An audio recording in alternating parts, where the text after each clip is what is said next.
Wassalamualaikum warahmatullahi wabarakatuh.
lebih dari 100 yang bisa terakses dari aplikasi ini.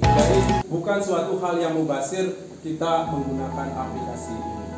Dan selanjutnya dari potensi desa yang kita miliki dengan jumlah penduduk yang demikian banyak, kita menggolongkan penghasilan masyarakat, pekerjaan masyarakat memang banyak di petani, pedagang, dan buruh bangunan. Tetapi potensi yang terbesar ada di Kecamatan Susut, di Desa Sulahan itu adalah pengrajin bambu.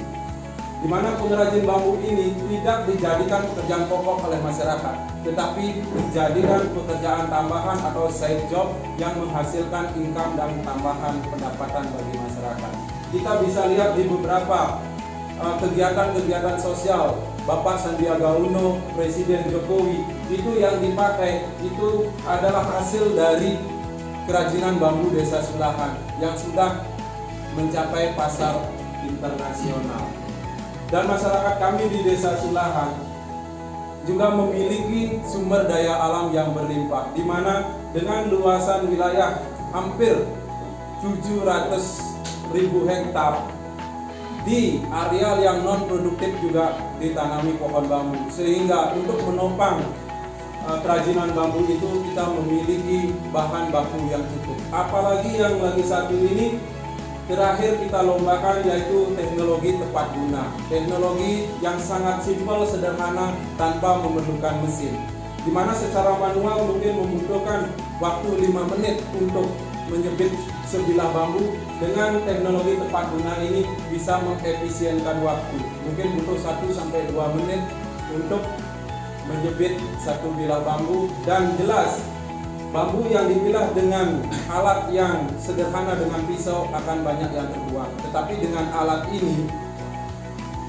jelas sangat terbantu, efisien waktu dan efisien bahan baku, sehingga ini menjadi satu kesatuan di mana pengrajin bambu ditopang oleh adanya TTG ini dan juga oleh sumber daya alam bahan baku yang berlimpah. Dan sampai sekarang dari alat ini ditemukan hampir lebih dari 50 masyarakat kita di Desa Sulahan sudah memakai, apalagi yang di luar Desa Sulahan sebagai penopang juga sudah ada yang menggunakan.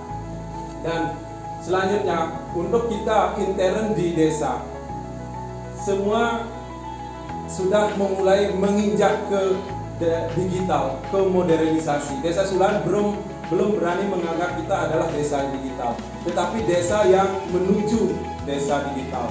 Dengan adanya aplikasi yang sudah kita gunakan dan juga media sosial yang kita gunakan, ada media TikTok, YouTube, Facebook, dan website desa yang sampai sekarang masih terus terupdate, di mana produk-produk unggulan Desa Sulahan itu ada di bagian lapak website kita, di mana informasi-informasi tentang kegiatan kita dari perencanaan, pelaksanaan sampai dengan eksekusi pertanggungjawaban, semua masyarakat kita bisa mengakses di sini, sehingga semua yang kita rencanakan, semua yang kita laksanakan, semua yang kita realisasikan bisa tercover oleh masyarakat, bisa diawasi oleh masyarakat dengan sangat transparan, sehingga dari A sampai Z kegiatan kita memang sudah termuat di sana. Segala transparansi yang kita kembangkan bisa dilihat di sini oleh masyarakat. Dan selanjutnya untuk intern kita di desa, sesuai dengan arahan dari PMD, semua sistem digitalisasi sudah mulai kita laksanakan dan itu sudah berjalan dengan sangat lancar.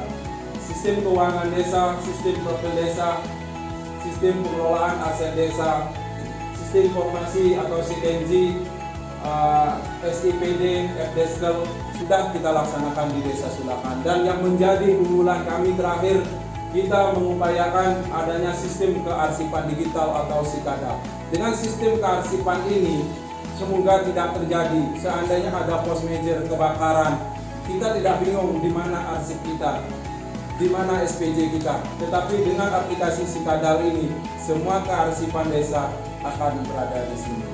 Semua SPJ dari tahun-tahun yang sebelumnya semua ada di sini. Sehingga pada saat satu orang kasih tahu atau kepala desa atau sekdes sudah memasuki pada masa pensiun, kita tinggal mengklik SPJ atau arsip-arsip yang Ganti. ada di kearsipan Sikadal ini.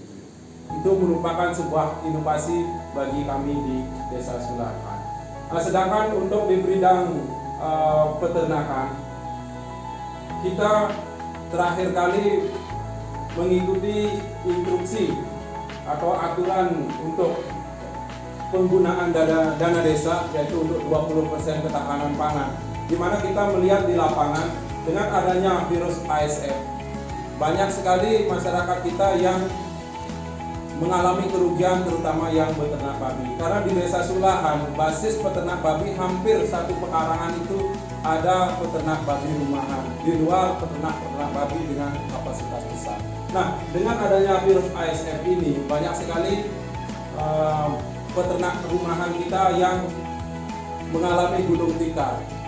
Sehingga di tahun 2022 kita mencoba untuk membangkitkan kembali kandang-kandang yang kosong ini dengan memberikan bibit babi kepada masyarakat dengan mengadakan pelatihan. Dan syukur evaluasi kami sampai sekarang di perubahan lagi kita adakan lagi 25 ekor, dan sampai hari ini sudah ada beberapa calon-calon induk babi ini yang sudah menjadi induk, sudah menyusui. Dan di akhir April ini kita akan memulai menarik pengembalian itu dari masyarakat, karena satu bibit babi yang kita serahkan setelah berkembang biak itu akan kita tarik 1 ekor dan kita gulirkan kembali ke masyarakat lainnya, sehingga gerakan 1000 babi Desa Sulahan di 2 tahun terakhir ini semoga bisa terwujud. Dan selanjutnya untuk kegiatan PKK di Desa Sulahan dari Pokja 1 sampai Pokja 4 masih berjalan sangat-sangat baik, di mana untuk implementasi dari peraturan gubernur tentang pengelolaan sampah itu murni dikelola oleh PKK, di mana di tahun 2021 kita mengadakan sosialisasi ke bawah yang diakomodasi oleh Karang Taruna dan PKK, dan sampai hari ini sudah ada ribuan kilo bahkan tonan sampah plastik yang sudah bisa terpilah, dan kita carikan pihak ketiga untuk mengumpulkan dan menampung sampah plastik itu, sehingga masyarakat kita sudah memiliki tabungan dari sampah-sampah tersebut. Bahkan sampai sekarang sudah ada 7 banjar yang sudah memiliki tabungan sampai jutaan untuk dari pemilahan sampah ini dari 1 tahun terakhir ini. Dan sedangkan di tanggap bencana, kita tidak pernah memungkiri bahwa bencana itu akan selalu terjadi. Dengan pembentukan Satgas Desa yang dimotori oleh Babin dan Babin Kandidmas serta masyarakat, gotong royong untuk penanggulangan bencana di Desa Sulahan masih bisa berjalan sangat lancar. Dengan di tahun 2022 kita menganggarkan 1 buah mesin potong atau jigsaw, istilah di masyarakat mungkin sebuah sensor, itu sangat bermanfaat, di mana untuk bencana yang skala kecil, skala desa, tidak kita memerlukan lagi atau kita tidak menunggu adanya BPBD atau instansi terkait untuk datang, sehingga untuk bencana yang skala desa masih secara mandiri bisa kita atasi. Dan selanjutnya di bidang kepemudaan dan olahraga. Di bidang kepemudaan dan olahraga kita ditopang banyak oleh adanya STT dan Karang Taruna yang aktif di Desa Sulahan. Terakhir di 2022 kita mengadakan Porsenides yang hampir 1 bulan itu dimotori oleh Karang Taruna dan STT. Lomba pertandingan pingpong, futsal, dan juga sepak bola. Dan pada tahun 2021 kita merealisasikan 10 meja pingpong yang kita serahkan ke masing-masing balai banjar, dan itu sudah dimanfaatkan dengan sangat baik, sehingga pada tahun 2022 pada saat kita adakan kompetisi futsal, ada 1 orang warga kami yang bisa masuk kepada Porprov provinsi di tahun 2022. Dan dengan kegiatan futsal ini yang dikelola oleh BUMDes, ini akan memberikan suatu masukan bagi kita, di mana di tahun 2022 omset kita di BUMDes dengan pengelolaan futsal ini sudah mencapai 130 juta untuk omsetnya. Itu sebuah nilai yang fenomenal bagi kami. Dan selanjutnya di bidang adat dan budaya, kami sangat melestarikan, membantu mengembangkan budaya-budaya adat-adat yang sudah tertidur dengan kami laksanakan parade budaya Sulahan Festival. Ribuan masyarakat berbondong-bondong ke lapangan Kecamatan Susun, dan aktivis-aktivis seni ini mendapatkan ruang untuk berprestasi, untuk menunjukkan prestasinya di sini, untuk mengembangkan seni dan budaya. Itu kita kemas dalam rangkaian parade seni Desa Sulahan. Dan selanjutnya untuk potensi yang sedang kami garap dan tujuan kami mungkin 5 tahun ke depan, kami Desa Sulahan akan memiliki sebuah desa wisata yang tidak kalah menarik dengan penglipuran. Pembangunan Cekang ini kita mulai dari tahun 2021 dengan pembangunan infrastruktur yaitu rambat beton dan DPT. Dan pada tahun ini kita berkomunikasi dengan Dinas PU Kabupaten dan kita mendapatkan dana DHK pembuatan jembatan gantung sepanjang 110 meter dari Penglipuran menuju Cekang. Itu akan menjadikan sebuah akses bagi kami untuk mengembangkan Cekang. Dan komunikasi kami terakhir dengan tim percepatan kabupaten, di mana Cekang di sisi utara dengan Bukit Bungan dan juga rice field yang mencapai 30 hektar, itu akan kita bangun sebuah jogging track yang akan mendopang wisata Penglipuran. Dengan tahun 2022 kita mendapatkan informasi dari Penglipuran kalau kapasitas di Penglipuran sudah overload, sehingga perlu sebuah pengembangan di mana Cekang memiliki sebuah varian yang berbeda dengan Penglipuran, yaitu ada air terjun, ada desa tradisionalnya, dan ada pematang sawah di sisi utara yang murni, bukanlah sebuah bentukan atau buatan. Itu adalah asli dari alam. Baik, demikianlah yang bisa kami paparkan. Semoga apa yang terakhir ini, Cekang dalam 5 tahun ini akan menjadi penopang bagi kami di Desa Sulahan untuk menjadikan Desa Sulahan bagian dari wisata Penglipuran dan pengembangan. Mungkin ada hal yang kurang berkenan, kami mohon maaf yang sebesar-besarnya. Kami tutup dengan para Santi. Om Santi, Santi, Santi, Om.